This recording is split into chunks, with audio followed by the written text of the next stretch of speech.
been a pretty incredible last few weeks. And, I've been reading some crazy stuff. As a matter of fact, just this morning, I saw the tweet shared, well, the X or whatever the hell they're called now. I saw it shared that next week, the final construction crews will be leaving Epic Universe and will be replaced with the operations team. That's amazing news. Pretty great stuff, huh? Yeah, it's happening. Now, as the chief Universal correspondent for the show, I have to ask you, I'm getting a little worried. I might need you to remind the audience, if you could please, about the Jake Coasters rules about new roller coasters. Please indulge us.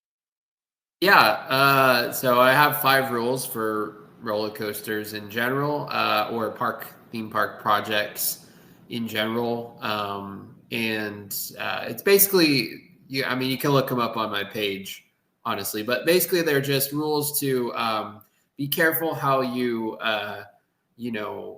approach these projects and what you get disappointed about before you even have a chance to ride these things. There's a lot of rumors and a lot of news that come out about coasters before we ride them. I really developed the rules because of Velocicoaster. Because in 2020, when we were watching that get built, we were all kind of like glued to our screens watching Velocicoaster get built while the parks were actually shut down. So we were all really hyped about it. We knew it was going to go really 70 miles an hour and all that. We knew all the stats from it. Well, eventually they started testing it, and we got some in-park footage of it testing. And if you've seen Velocicoaster test in the morning, it looks like it is absolutely crawling through the first half. That is true. Optical illusion, totally. But at the time, we all kind of got bummed out, and we started taking to Twitter and at the time and talking about how disappointed we were. And nobody ever even freaking wrote it yet. So I was like, what are we talking about? So I developed the rules. Obviously, if you've ridden it, that's not the case. It does not crawl through the first half. So I wrote the rules really for myself when I'm going through and talking about coasters and things like, and theme park projects in general, to really wait. And they're obviously individualized different rules, but to wait until I actually ride things and experience them in person to really kind of get my, brain wrapped around things. And also I would extend that to giving coasters like a good year before they can be fully judged. That's why I actually don't do like reviews on my channel at all. Just because, coasters change through time, and, they make adjustments, they take stuff away, they add stuff. So I just, for the rules for me are just like, hey man, wait until this opens to even start having conversations about it. Yeah, I think that is definitely fair. So now you said that there were how many rules? There's 5. So just Jake, if you can pause for just a moment, for our newfound temporary audience to assist you, that is 5 rules. 5 rules. Okay. Right. I wanted to be fair and equitable, Jake, to everyone, even our temporary guests. There's 5 rules, and rule number 5 obviously is just kind of like a life motto, but rules 1 through 4, again, you can find them on my page on X, but I think rule number 4 is probably the one that I'm like looking at the most. I'm like looking at my page right now, and don't judge a ride until after you've ridden it, right? So Rule number one: remember that parks have a budget. Obviously, Epic has a pretty big budget. Rule number two: be respectful. There are a lot of people from a lot of disciplines that work very hard on these projects. And rule three is temper your expectations. So that was a big one during like Top Thrill 2. People were building this huge ride in their heads and on Planet Coaster. And it's like, this coaster is going to cost $1 billion that you are proposing. So, I think for this particular, what I think you're alluding to, don't judge a ride until after you've ridden it, is kind of where we're at with this one right now. Yeah, I think so.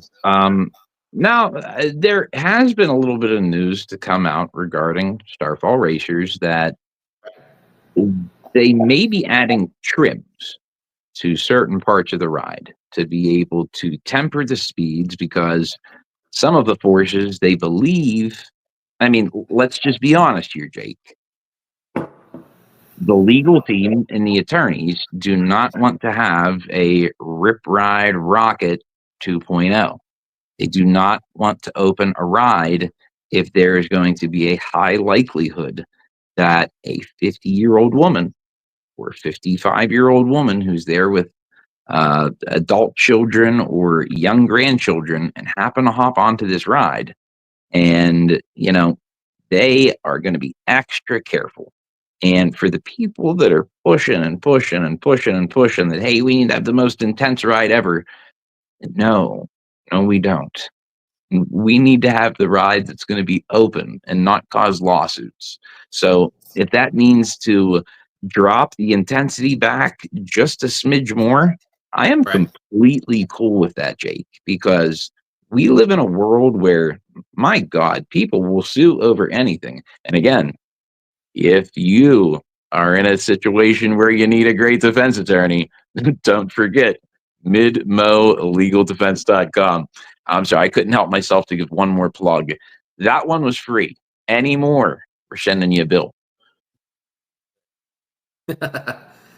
Yeah, I think it obviously, like, I've kind of just like on my personal channel kind of alluded to, like, we're in the age of like the rip your torso off RMCs, and I'm not sure that I think Velocicoaster is probably we think it might be middle of the road for some people. I don't really know, but for Velocicoaster, that's a pretty intense coaster for a lot of people. It is. So but the height limit on. I think the restraint is important for that, though. Yeah. Well, yeah. The mock restraints are pretty similar. They are pretty similar, but they aren't. I will give the Intamin restraint the edge between that and the mock. The only place where I could see the mock restraint being problematic is, have you ridden Copperhead Strike? Yeah. Okay. So when you, right out of the gate, you hit the JoJo. Oh, the JoJo roll, yeah. Yeah. Yeah, you're right. At that moment, I mean, I don't know about you, but I am full-fledged, ass out of seat, hanging face down. Yeah. Now, you and I, we can deal with that. It's pretty cool, actually. But if you have that type of freedom to have your entire body move like that, you would assume that a similar restraint, a similar seat system, at moments of severe ejector or whip, you could be susceptible to some really heavy weight transference, and I think that's the biggest difference between the restraints, is at least in the Intamin restraints, I don't know, I feel as though waist down, you are incredibly secured. I don't feel the same way in the mock, and I'm not saying that it's worse. I'm just saying it could be worse in this particular application. But imagine they're using the test and adjust phase to test and adjust. Right. I mean, it's crazy.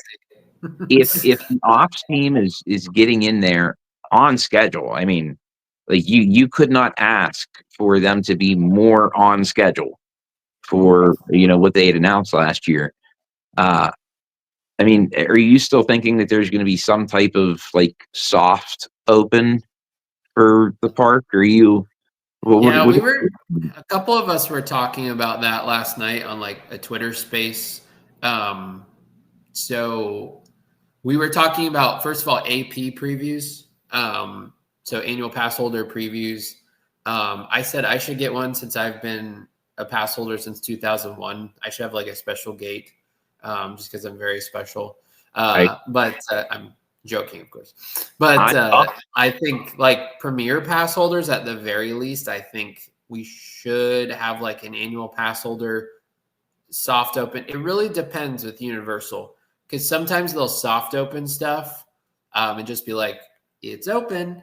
And then other times they'll be very much like, okay, right. premier pass holders ride today. So when it comes to a brand new park, I couldn't tell you. And I don't think they could tell you. I think they could tell you, but I still think ops is still, it really depends on how ready everything is. If you think about it, this is a very aggressive timeline for a new theme park. So Incredible.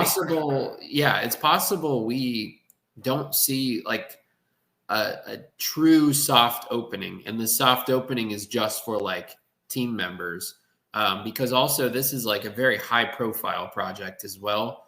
So I don't know. They might do a special pass holder like night after it's open. But I honestly couldn't tell you. I've heard yes, we're going to see soft opening, and then I've heard no, and then I've heard it's just for team members.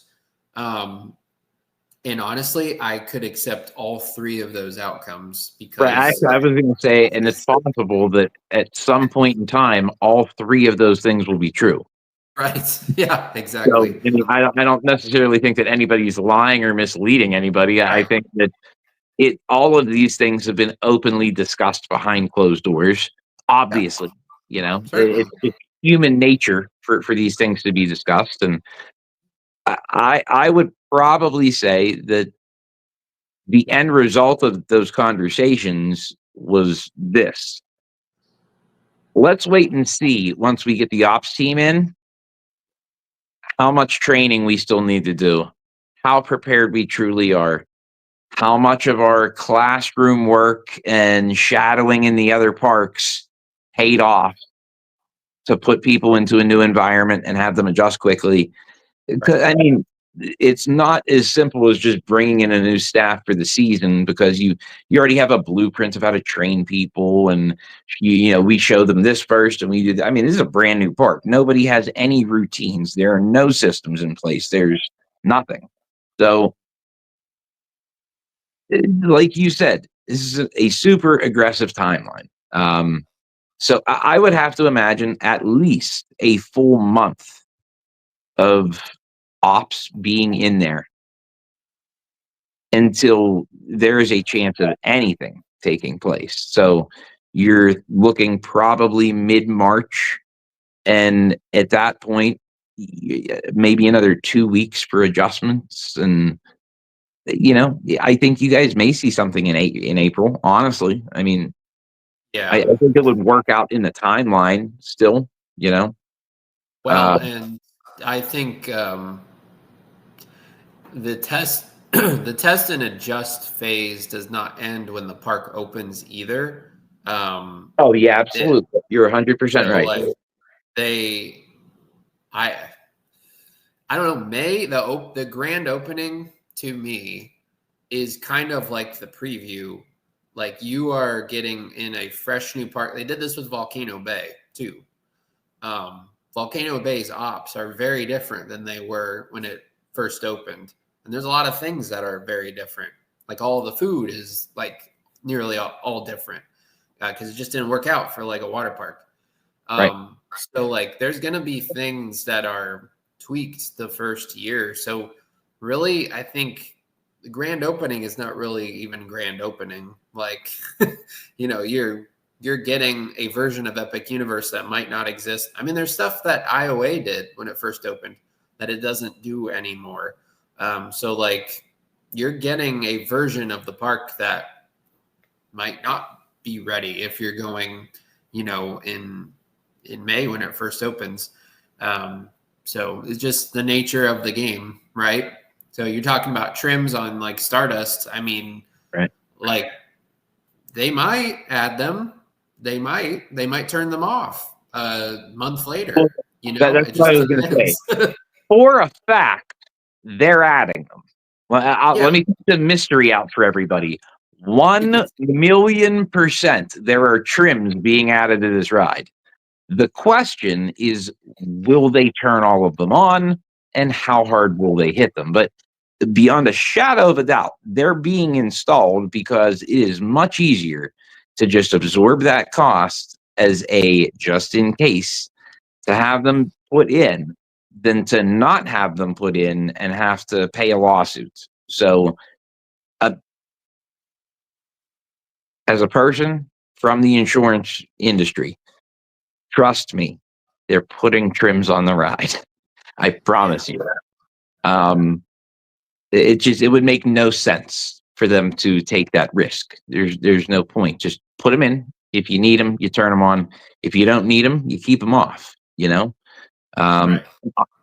I mean, in a crazy sense, some parks actually use the fact that there are trims on their ride to their advantage. So people don't always have to think that having trim. And I use that example for Hollywood Nights. It is literally the most popular event of the year, the biggest one night in the coaster community, and it's all because one ride runs with no trims. So just because your ride has trims doesn't mean it's a bad thing. Everybody should chill out, check out Jake's page, read the 5 rules, and let's just wait, because I got to tell you, watching that footage of that ride run through its layout, goodness, does that have me jacked up. That Yeah. looks so fun. I can't wait to get on. Now, ironically, I mean, we will not get chosen to go down and do anything media related. Quite frankly, at uh, 3 or 4 thousand subscribers, I don't think that we are on that radar yet. But I fully anticipate that it's going to be better footage and a better experience for the channel, Pennsylvania Roller Coaster Club, that is, for us to do our park review maybe 6 or 7 months after it's opened. As you said, it's going to be ever changing. So I think that really 6 months to a year is going to be the sweet spot of when they have the majority of things dialed in for the most part. So hopefully that works out good for us and that we get some great content out of it. And at worst case, we can focus on the things that have changed from everybody else's content. This is how it opened, and this is the way that it is now. And so, yeah, I cannot wait to check out Epic. I know you're pretty excited. What is your largest anticipation for the park? Oh, Dark Universe, for sure. Me as well. Yeah, That that's not and like I'm really excited to see how they portray it. It's very intriguing to me. Uh, yeah, I grew up with uh, grandparents that would have, the old, boxes of movies and uh, reels and things like that. And uh, I love the old cheesy, terrible, awful horror movies. I mean, they're phenomenal. Yep. Personally, you know, grab a joint, smoke some really good bud, watch an old classic horror movie. I don't know if it gets better. It's hysterical.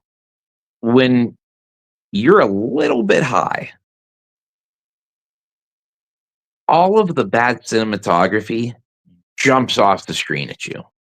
And it is incredible to look back and say, man, that is awful by today's standards. But then you think that, well, this was actually done in like 52 or 1956. Oh, you're talking And about like, are you talking about like B movies or like Hammer horror stuff? I'm talking like I guess it would be B movie, Oh, those in aren't that goofy. realm. Yeah, I mean, because that's how a lot of these creatures started, were as B movie characters. They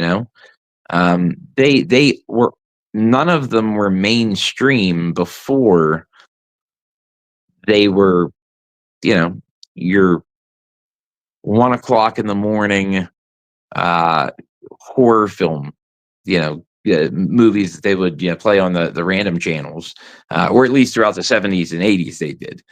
And that's pretty much how my generation was introduced to it, is through 1, 2 o'clock in the morning. It would be on a random channel like USA Network or something stupid like that, TNT.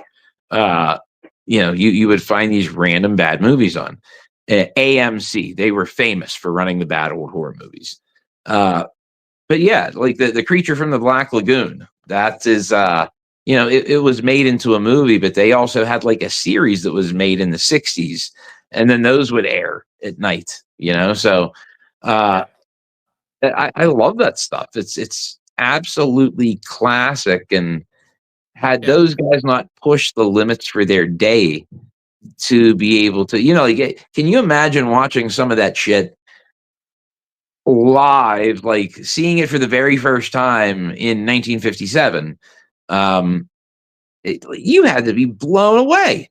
Like, holy shit, that looks like a large, gigantic lizard creature that's coming to eat these people. Nobody had seen anything like that before. They just got TV, you know. Nobody had seen that. So I think it took some balls and some creativity for the studios to invest money into that kind of stuff and to try and reach that little bit of dark side that everybody has. And to your point, that is the appeal for that section of the park, without question. Is everybody has a little dark side in them, and I think it's fun. I think it's fun for the adults, actually, more than it is for the kids. This is going to be a section that, like, I think people's grandparents are going to want to go check out, which I think is awesome, because it is going to bridge gaps in age, like generationally. Uh, I think about the family time that's going to be spent there, where, like, the grandkid sees the grandpa get excited over, a creature. And grandpa, why are you so, oh, well, let me tell you a story, like that. That's how those freaking bonding moments happen. It's over stupid conversations. And I love stuff that is able to bridge generation gaps and create conversation and uh intrigue. So uh, Epic is, they are delivering on a whole different level, and I can't wait to see what it turns into, uh, especially over these first 5 years. Because obviously there will be more additions to the park ride wise. In the first 5 years, they will put something else in to complement what they have. I would assume probably like that 5 or 6 year mark, after they do a little bit of work at studios, and a lot of work at studios, and a I little bit don't of know. work. I think it could come a little bit earlier, It could. but they're talking about the first expansion. From what I hear, is being, and it's potential that it could be cut, but they're talking about actually doing the Great Hall restaurant. If you look behind Wizarding World Paris, Okay. there's an open plot there, and you could use the Flu Network technically to get back to Hogwarts and finally have like that Great Hall dinner theater. And another one is really strong rumor that we're gonna have like a Luigi's Mansion expansion to Super Nintendo World like pretty quickly Hmm. after. Yeah, so I could see a world where there's a construction project happening at Epic while like Rip Ride Rocket is getting redone. So like there's no reason why why those two things can't happen. Of course, this is Universal, so like stuff shuffles around a little bit. So but Can you I say think can you say the name of your least favorite ride one more time for me? Rip Ride Rocket. Okay, now I said it once, you said it twice. It's kind of like the Candyman. If you say his name 3 times, we now have to talk about him. What is going to That will replace pop. Rip Ride Rocket? I have two like theories. So if you look at the permits right now of um, the coaster that shall not be named, um, you can actually see that they are doing something in the New York section of the park and adding a couple of new buildings. Um, kind of, and people are thinking like that is where the entrance to this new coaster is going to be. If you know Universal history, that is where the firehouse facade for the old Ghostbusters show used to be. And there's actually a street show with that massive like New York facade. There used to be a show under there too. So a Okay. lot of people are assuming that we're going to get some kind of Intamin Ghostbusters themed coaster. They think it might be the spinning model from Universal Hollywood, which looks dope, by the way.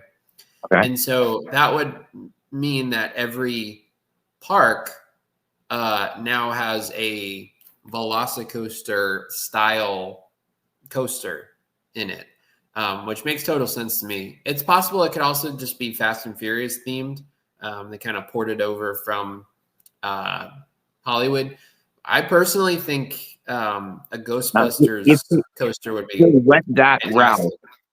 if they went that route with that ride, Jake, are you under the impression that it would be the same ride model but a different layout, or Oh, the same ride model and the same layout? yeah, well, there's two potential Intamin, and we're just assuming Intamin, right? So we could all just be very wrong. I would agree that Um, is a pretty but safe assumption. probably Intamin. So there's the vertical launch model, that's a potential, and then the spinning coaster. Now, the coaster in Hollywood is obviously built on mountains and stuff. If you've been to Florida, not a whole lot of mountains. At least there's some man-made ones here, but that layout is not really. We can't really copy and paste that, and it's also very tight. The space that they have to fill it in. Me personally, I'm like a spinning coaster that kind of has a pretty wide envelope, so I am leaning on like perhaps the Intamin vertical launch, or maybe just a regular old Blitz. Like, why do we have to, do a vertical launch? Like, it could just be a really cool, like low to the ground launch coaster with some, special effects as you pass by some of the buildings. Another thing too is in front of the old Blue Man Group Theater. They are Okay. using the majority of that plot. Rocket only uses like a fourth of that. So it's potential you could have a pretty compelling layout in that whole area. And Oh, it seems like they're trying to expand studios a little bit outward because with Epic too, another cool thing about it that a lot of people haven't talked about is a lot of those backstage offices are able to move down to Site B. Now they're allowed to move down to Epic. So you're freeing up a ton of space in Universal Studios Florida for potential like new lands and stuff, which is very exciting. Not a whole lot of people are talking about that. yeah. No, that's very interesting. Um, I I'm kind of anticipating a vertical launch with a full layout afterwards, obviously. Um, Seems logical. To me, it just makes the most. Essentially, you're going to get an Intamin striker coaster, is what I'm saying. Right. That You is know, the comparable. I thought about a mock striker as well, but honestly, that space is extremely tight, and there's a lot of stuff that goes on back there. Obviously, you have horror nights, you have concerts that happen, there's a lot of stuff that goes in that little strip. There's a lot of stuff that goes on there. So, a spinning coaster seems like you'd need a wide end. Obviously, I'm not an expert in that range, but I think the vertical launch would be kind of cool, and just kind of keep that like visual aesthetic when you get into the park, because Rocket does rise above things, and it definitely makes its presence known. So even though it is ugly and fat, but otherwise, it's fine. But I think the Intamin vertical launch would be pretty snazzy. I'm a traditional guy. I was kind of like, man, I think they should just do like an Intamin hyper, with like a really nice, like a lift hill. But I understand why they're doing the launch for sure. Yeah, I mean, it definitely is more space efficient. Yeah. Other thing that I could potentially see is the swing, like Pantheon. Oh yeah, yeah. I could absolutely, which I believe is just a blitz with a swing, Yeah. is what it's That's essentially. considered. Yeah. I'm not 100% sure, but one of those. And especially considering like if you the two Talus layout, which is from what I can see visually, I have not ridden it, is not as good as Pantheon's. But people tend to favor Talus because of the theming. But layout wise, it is a shorter ride with less interesting elements, but it's narrow. So it something along those lines might be a really good fit for that area. I think, like you said, though, the coaster, which will not be named, did have a presence about it. And that's why I had initially leaned towards the vertical launch. Is I believe that they're going to want to replace it with something else that is instantly visually iconic. Because we think with our eyes and with our minds, and if you can create that visual effect, it's powerful. It's powerful to get people talking, to get people to want to come back. It will be a part of people's memories that they tell for years to come. I remember when we got, and the first thing that we saw, Mom, it was right in front of our, you know what I mean? Like these are real conversations that are going to be taking place in households, depending on what they replace it with. So we'll see, but I would put my money on a vertical Intamin. Yeah. Some kind of Intamin launch coaster is probably a safe bet. Probably be Fast and Furious, because I do know that they want to get rid of the Fast and Furious ride as well. So it will probably be Fast and Furious, but I'm kind of holding out hope for Ghostbusters. I think it would be fun to have like great theming. Yeah, and it would be a nice callback to Studios Florida, like the OG, because if we can get Kong back, we can get Ghostbusters back for sure. I'm going to be honest, and this is going to be a very hot take. My biggest disappointment was when I found out they were having a dueling racing coaster and missed out on the opportunity to call it Double Dare. Like from the Nickelodeon days, yeah. Yeah, you could literally pay Summers to do the cue, like the audio for the cue. It would have been out of bounds. People in my age demographic would have been flocking there to go ride Double Dare. Just saying, Universal, if you're listening, Double Dare. Mark Summers. And you know what? If you can't get Mark Summers, scrap the whole damn project. No Mark Summers, deals off. Right. All right, I just negotiated for both sides there. Right. Speaking of negotiating for both sides,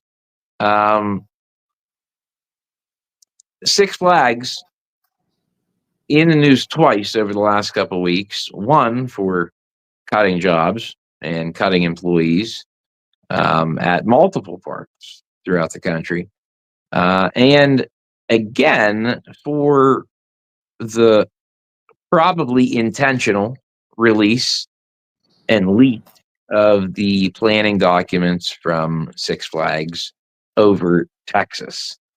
It appears they are, in fact, getting a Giga. What do you think, Jake? I think the Giga Dive is genius.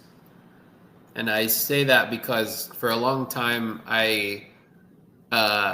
I've been wanting B&M to look at the Giga Coaster and kind of redefine it and kind of give it a little bit of a kick. Not that the ones that we have are bad, but I'm not a huge fan of what B&M emphasizes on the Gigas. And all I'll say is sans Fury 325, there are more hypers on my top 20 than there are Gigas. And it's not just because there's less of them.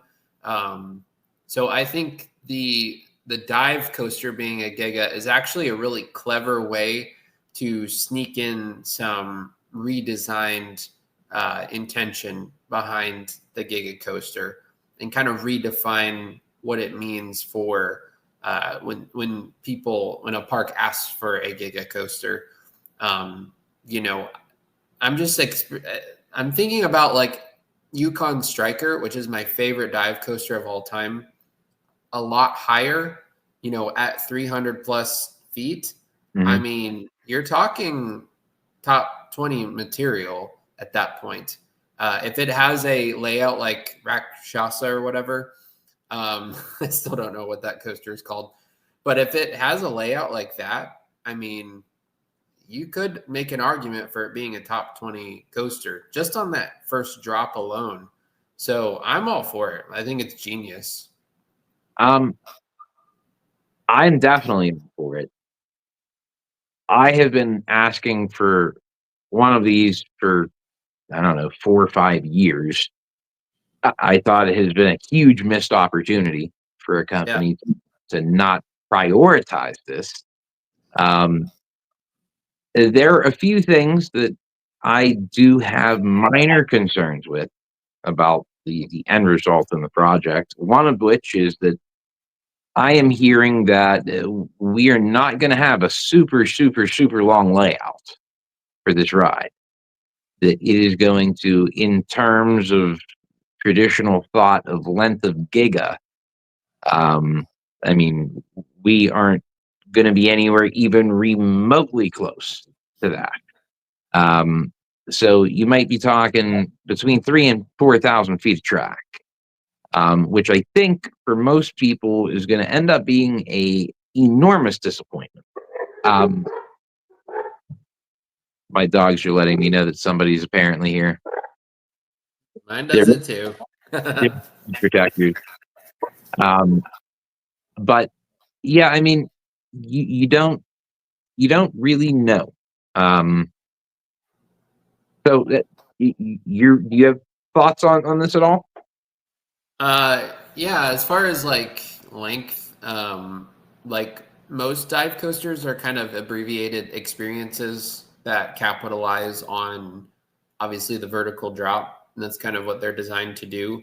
So anyone expecting like a 3-minute dive coaster is kind of, I think you're not following the rules for one.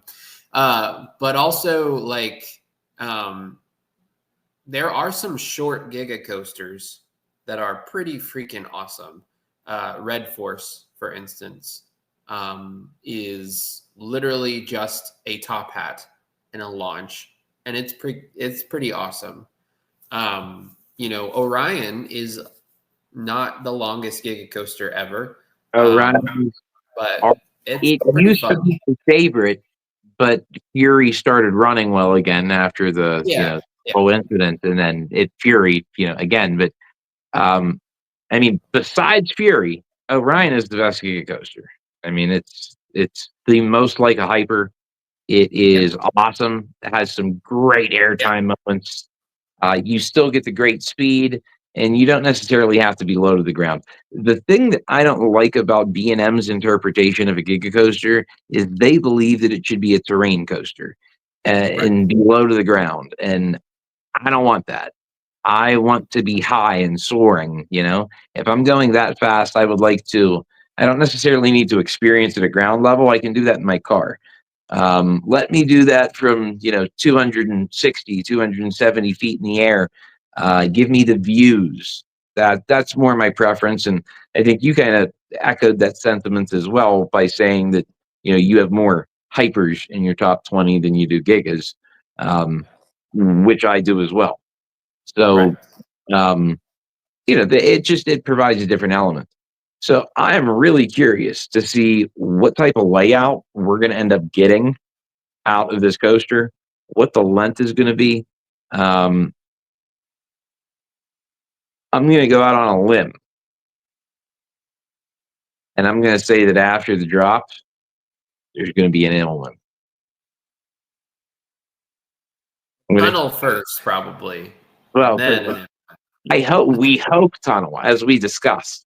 And let's touch on that really quickly.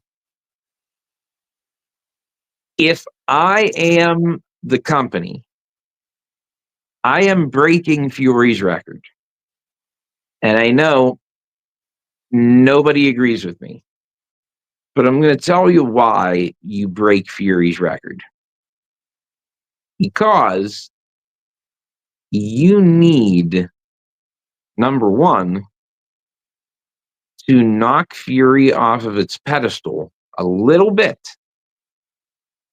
to make sure that the next ride that you put in there isn't immediately just compared against Fury. And it's not good enough, and it doesn't meet expectations. And you need to take the record from Fury. If you continue to hail this ride as a freaking demigod within the chain, then you're not giving another ride an opportunity to actually step up and come to the forefront of that lineup, which is very shallow and weak to begin with, especially with them losing more and more rides.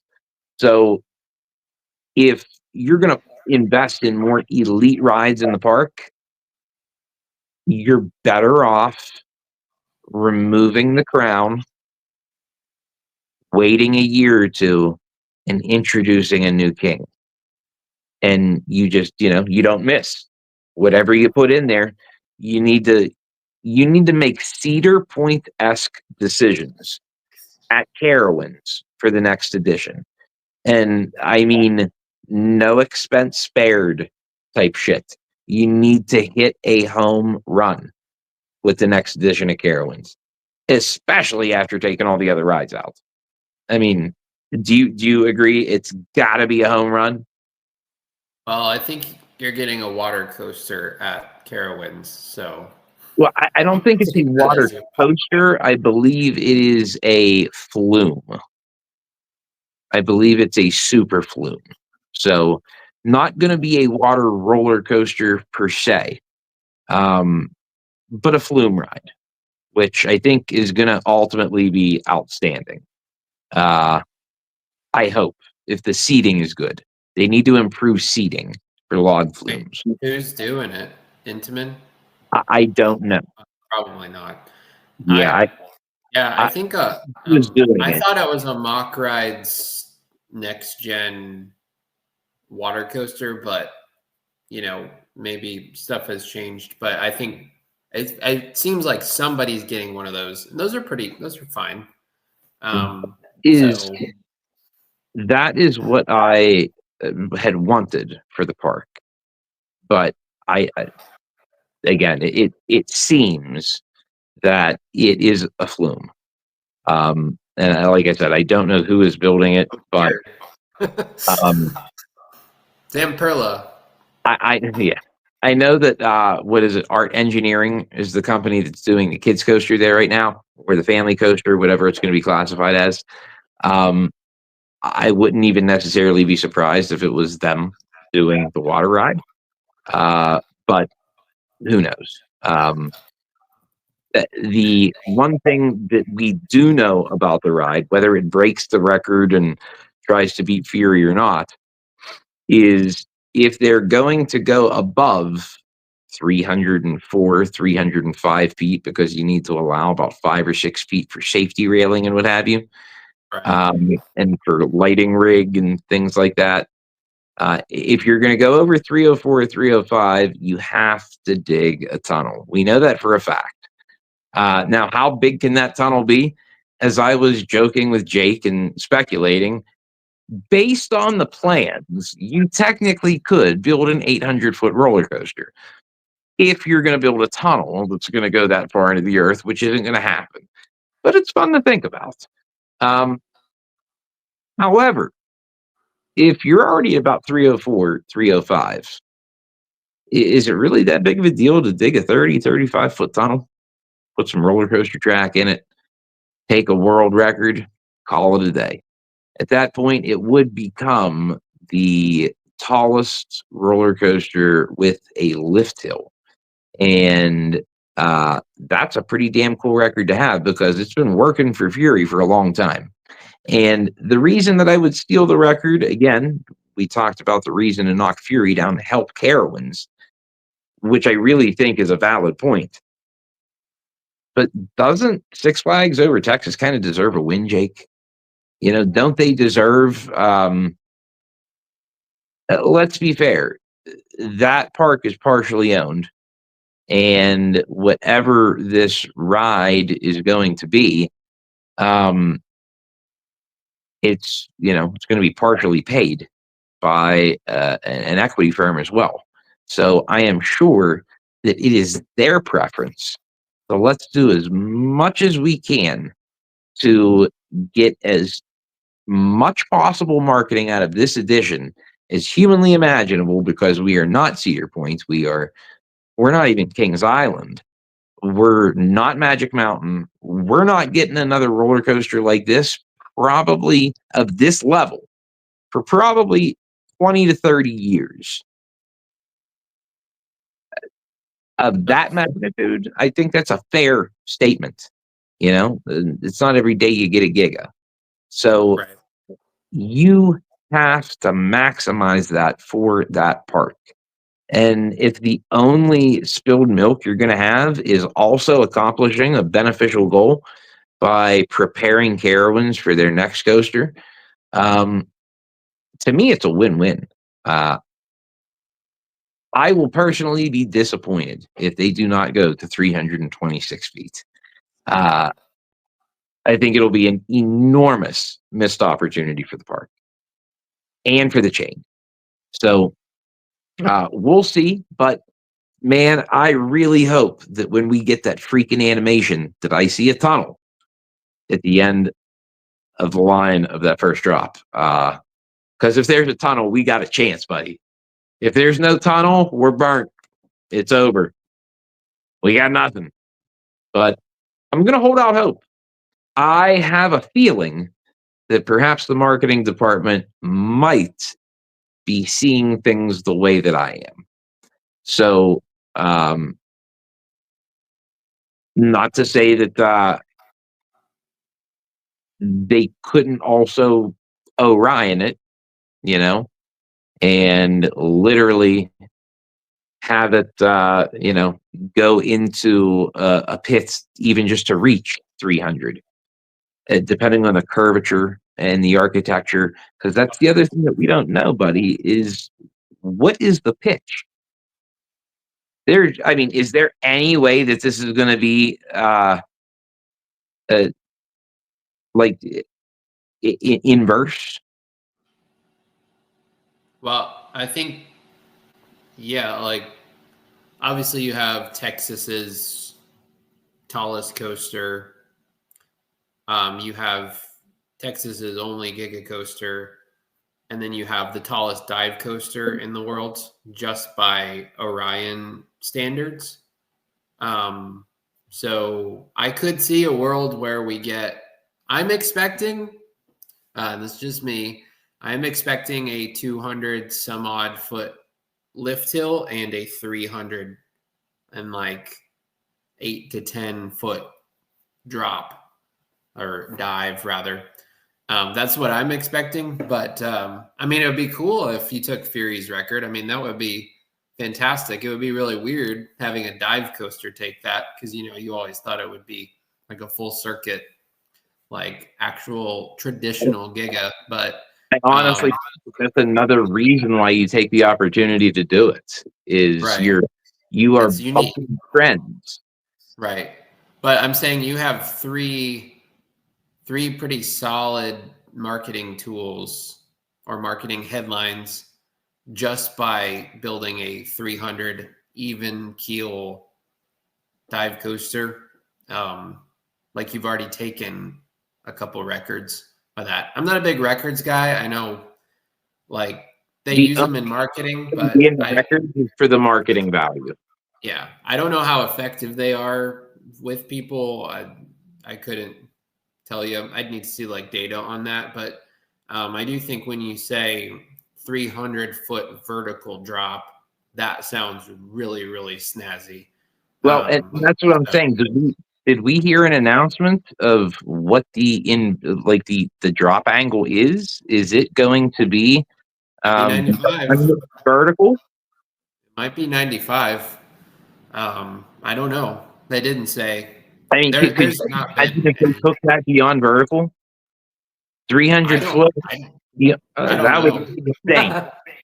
Yeah, it's possible. You know, they haven't built a hyper dive yet with a beyond vertical drop. So I don't know the answer to that question because remember, you have to have like 100 some odd foot for the pullout for it to be comfortable because you don't want to, you know. But I don't know if you could do 95. It's possible. Man, my dating life would have been so much simpler if I had 100 feet for the pullout. Sweet Jesus. You lucky bastards, B&M. Right. But also I'm wondering, like, do they revive the Shikra and Griffin like ride vehicles? Are we getting a 10 across? You know, are we getting that really beefy like dive coaster track again? I would assume that we would have to be. I think so too. So it might be like a very traditional dive coaster, which honestly, Griffin and Sheikah are pretty high up on my dive coaster list. Yeah, so I took that video down, but because Rakasha, I think, might enter into it. So I was like, ooh, I kind of want to like redo that video at some point. But yeah, that could potentially be like a revival of that particular flavor of dive coaster for sure. Yeah, I can see that. And I think with that type of drop and the vest restraints, I actually think over the shoulder for me on a dive. I'm like a traditional. But I mean, we know they won't. It's going to be a vest. So I think that at that height, I don't think it really matters. You could put chains and a bar across your chest, and at 300 feet, you're still going to be scared shitless dropping down. Parking at the top. Yeah, it's going to be such an incredible moment pre-drop, especially in that part, like I won't say that like you have a beautiful skyline in Dallas. Then there are big buildings, but it's not. Dallas is more of a spread out big Yeah. city. It's not ultra compact like the Northeast. And because of that, when you're at elevation, like when you're on the first hill of Titan, um, you get an amazing view up there. Yeah. And you just see like ridges and plateaus and prairie. And I mean, it really is a crazily beautiful landscape. Right. Um, Especially if you're a Northeastern kid or a kid from the West Coast that, grew up reading and watching stories about cowboys and Indians, it literally is the land of all that stuff. And it is pretty picturesque. So I, I cannot wait to go and do a freaking Giga Dive. I think that is going to be so wicked. And yeah, we got to figure out when we're planning our trip, Jake. We're Right. meeting and we're doing this damn dive together. Yes, that's one I would travel for sure. But another thing too is I'm thinking of, and this ride freaks me out, man. But Falcon's Fury at Busch Gardens, that is 300 feet, and when that tilts down, Yeah, I'll you be honest. are I've ridden that once, and same. when I got off, I was like, I'm gonna be honest. There's a better chance of me fighting Mike Tyson naked right now than you ever getting me to agree to go back on that. Yeah, when And you're lifting up and you're going up 300 feet and like there's like really enough, there's not a whole lot around you. nope, Like I'm picturing that on like a dive coaster, especially with whatever restraints they have. Like that's a pretty big deal. So like I even Shikra, you feel really high up there if on they like do have the vest restraint, I hope that in the queue they show the video footage of the Skyrocket 2 vest restraint falling off in San Diego. I yeah, hope they show that clip on repeat in the queue, right, just to F with people, you know? right. Uh, Yeah. or at No, least those that's vests what are I not coming off. The B&M vests they're not coming off for yeah, sure. they're not coming up. I definitely agree with that. Um, so now that we have talked Giga, we have talked uh, really everything in terms of Universal with Starfall Racers, with the opening, with the possible soft openings. The final thing that I want to talk about tonight before we wrap it up, Jake, I had teased this conversation a little bit with a tweet a few days ago. Um, and that is the possibility that, well, Six Flags may have to sell off some of the more popular parks to try to put together a package, that would be enticing for another company to buy. And, you may have to throw in a King's Island, a King's Dominion, a Knott's Berry Farm. You may have to sell one of the bigger parks to be able to make a deal work. And sometimes you just don't have a choice. It's in or out. Um, and with that being said, there was an interesting announcement just about a week ago now from King's Dominion, which was the announcement that they are canceling Winterfest for 2025. That was really surprising to me. I did not expect them to cancel an entire season. Winterfest runs from November until January. They literally just took a third of the operating calendar away from the public and away from their pass holders.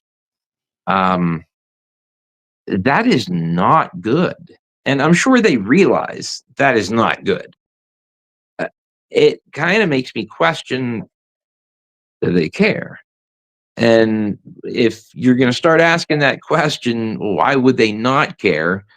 Well, what if they're not going to own it anymore? What if this is the park that they literally are investing in to be able to anchor a deal?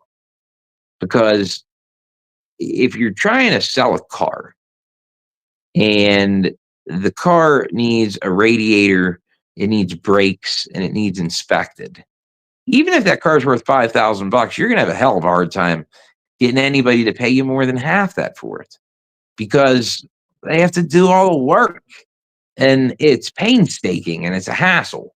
But if you have the car that was just inspected last week, there's 4 brand new tires, new brake job, receipts for everything. Like, you don't need to do shit. You turn the key and you go. I kind of feel like that's what's happening here in Dawswell, Virginia. They are making this turnkey ready. They have invested in removing rides that are more difficult to source parts, because why sell somebody a problem? So they're removing problems, they're beautifying the park, they're retheming, they're making it more of a whole unit opposed to a carnival that is just kind of thrown together. And all of these things, yes, it could be for them to keep, and because it's the right thing to do, and that's how you run a park. Obviously, yes, all that could be true. But why would you piss off and alienate your entire community by canceling such a meaningful season and event? Uh, it was a pretty shocking move. I mean, at the least, I would have expected them to keep it, maybe dial back the days, dial back the hours, but to just straight up cancel it. I have been reminding people from the day that this announcement was made, the only other park in the chain to have canceled Winterfest is the park we already know is definitively closing because it's already been sold. Yeah, I mean, am I reading too much into that? Maybe, but I am not a big believer in coincidence, especially when you have these guys chopping the shit out of every roller coaster that people love without giving announcements. If you think they give two shits about our opinion or feelings about whether King's Dominion is part of the Six Flags family, they don't. They really don't. So, yeah, if you're going to piss off and alienate your people, maybe it's because you don't have an interest, because you're not going to own it. So that leads me into the tweet, which was, I mean, if you are SeaWorld, United Parks, you've built a model in Tampa and Orlando, roughly about an hour apart, um, where you have a shuttle system where you get people to fly from all over the country to either location, and then they bounce back and forth because they make it so convenient to be able to do so by offering shuttle services. And, some people just rent cars and make the drive. It's convenient enough. But to have those two gates that can be included 1 hour apart, featuring two completely unique regions and cities and restaurant and dining experiences and cultural experiences, but without it being too far.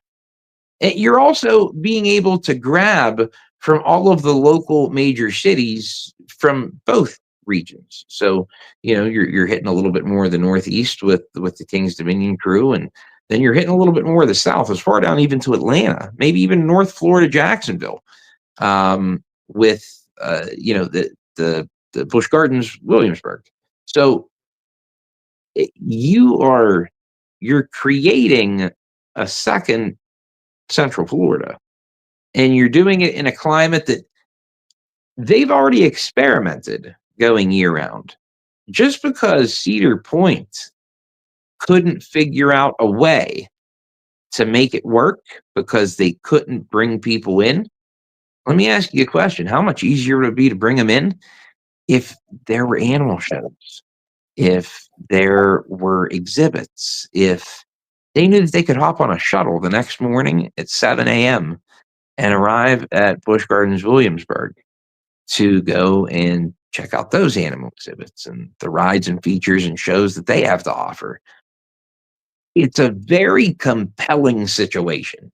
And again, being a non-believer in coincidence, there's a lot of really cool things that could potentially be adding up for United Parks right now. And with the rumor that they could potentially be involved with this Marineland buyout, um, Yeah. 2026 might be a hell of a good year for United Parks. And I would really, really like to see that happen. In both instances, not only the Marineland situation, I think that they are the right people to take on that equation, but additionally, for this King's Dominion scenario, if the park is going to be put up for sale, I would really be surprised if United was not ultra tempted to attempt to replicate the model that they've already proven to be successful, and to be able to do it in a climate that it may not be, Central Florida or South Florida, but the Virginia area stays relatively nice and comfortable for 9 to 10 months out of the year. Yeah. And It's not like the doldrums of winter, it's like not Pittsburgh. it's not. Yeah. Yeah, it's they aren't getting 20 inches of snow per season in Virginia, and because of that, you absolutely can do year-round ops at both parks because you have helped one another build the value, and you've made it a destination location. And I really think that if they did this properly, that they could get some tax relief and tax benefit from the state because of projected revenue that they could potentially be generating for other local businesses. I mean, there's so much that they could do to make this a hugely equitable decision for them. So we'll see what happens. But what are your thoughts? Do you think that that could work? Is that a good idea? I could see a world where it works. I'm dealing with the United Parks down here in Florida. So I'm like, y'all better get your crap together down in Florida first, and then we can talk about purchasing things. But at the same time, I do see the value of buying a King's Dominion.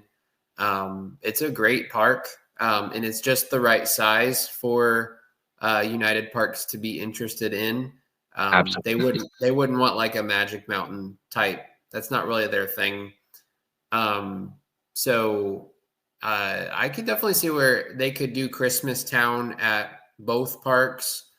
They do Hollow Scream at both Tampa and Orlando, and it works just fine. They're very different Hollow Screams. So they've done it before. They can certainly do it again. I agree with you. And the cool thing about when I go up there, you can stay like in the middle of both parks, and you're talking about 45 minutes both ways. And it's like, holy cow, like this is awesome. Like, you have these two really cool parks, Right. within an hour of each other.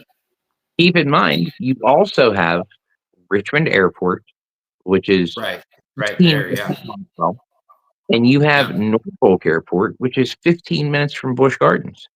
So you're opening up a literal blueprint of what you've done in Florida. The only difference is 2 months of not as favorable climate. I think that the opportunity being there is incredibly intriguing. And I would have to imagine that there are people within United Parks that see this as a possibility. And I would have to assume that they are monitoring the situation closely as to whether Six Flags is actually going to be willing to turn this park loose, because I think that if you were going to put together Six Flags Discovery Kingdom, King's Dominion, and probably, I mean, because if King's Dominion goes, that probably means that they're going to keep Six Flags America. So if that is the case, They can keep that. yeah, I would agree with you. I would agree with you. But I'm trying to think of maybe a smaller park that could be put into that deal, that could maybe be turned into a Sesame place. Oh, now my dogs are really going nuts. Apparently somebody's here. It's probably Chris. Squirrel. Yeah, actually, yeah, it is 11:36, so she is just getting home from work. But Oh, nice. yeah, she works the mid shift, so this is typically her come home and have her dinner and enjoy her puppy time. So, honestly, well, guess it's I'm a probably night owl. time to wrap it up then. But hey, thank you for being on tonight with me, Jake. I greatly appreciate it. Thank you for giving us the continued great coverage for Universal, and I cannot wait, my man. We are probably about 3.5 weeks away to hooking. Oh man, my dogs are going crazy now. We are The 3 doggies. weeks away from hooking up at Busch Gardens, Tampa Bay, and I can't wait. It's going to be an incredible time and an incredible trip for us. And yeah, you get ready, buddy, because you and we're going partying. It is like there is no such thing as an alarm clock. We won't need it. We'll still be up. That's right. That smile right there. That's why we're going to get crazy. Just so that I can see that smile right there, baby. Jake, have a great night. I will talk to you over the weekend. And till next time, guys, we'll see you out there. Bye. All right. Now I'm going to go and tackle her and the dogs. Okay. See you, buddy. Good night. All right. Peace.